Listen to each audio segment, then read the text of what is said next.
Dem Feind gelungen, die Front in breiter Formation zu durchbrechen. Im Süden hat der Gegner Zossen genommen und stößt auf Stahnsdorf vor. Der Feind operiert jetzt am nördlichen Stadtrand zwischen Frohnau und Pankow und im Osten ist der Feind bis zur Linie Lichtenberg-Marsdorf-Karlshorst gelangt. Mit dem Angriff Steiners wird das alles in Ordnung kommen. Mein Führer, Steiner konnte nicht genügend Kräfte für einen Angriff massieren. Der Angriff Steiner ist nicht erfolgt.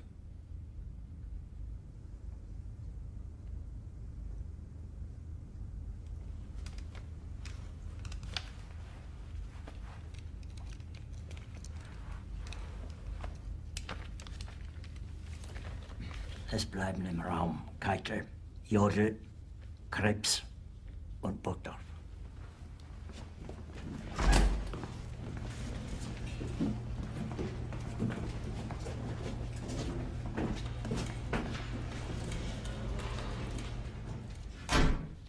Das war ein Befehl! Der Angriff Steiners war ein Befehl! Wer sind Sie, dass Sie es wagen, sich meinen Befehl zu widersetzen? So weit ist das also gekommen. Das Militär hat mich belogen! Jeder hat mich belogen, sogar die SS! Die gesamte Generalität ist nichts weiter als ein Haufen niederträchtiger, treuloser Feiglinge! Mein Führer, ich kann nicht zulassen, dass die Soldaten, die für Sie verbringen... Nicht als Feiglinge! Verreiter, Versager! Mein Führer, was Sie da sagen, ist ungeheuerlich. Die Generalität ist das Geschmeiß des deutschen Volkes! Sie ist ohne Ehre! Sie nennen sich Generale, weil Sie Jahre auf Militärakademien zugebracht haben, nur um zu lernen, wie man Messer und Gabel hält! Jahrelang hat das Militär meine Aktionen nur behindert!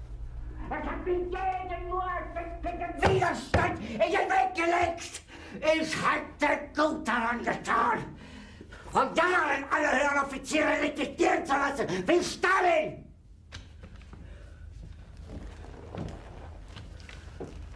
Ich war nie auf einer Akademie. Und doch habe ich allein auf mich gestellt, ganz Europa erobert. Verräter!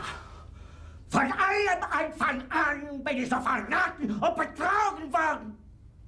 Es wurde ein ungeheurer Verrat geübt am deutschen Volke. Aber alle diese Verräter werden bezahlen. Mit ihrem eigenen Blut werden sie bezahlen. Sie werden das saufen in ihrem eigenen Blut. Bitte gerne. Jetzt beruhig dich doch.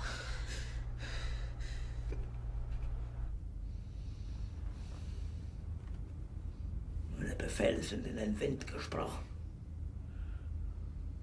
Es ist unmöglich, unter diesen Umständen zu führen. Es ist aus.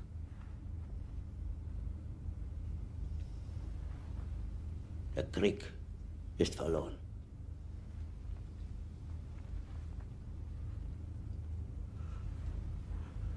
Aber wenn Sie, meine Herren, glauben, dass ich deswegen Berlin verlasse, irren Sie sich gewaltig. Eher jage ich mir eine Kugel durch den Kopf.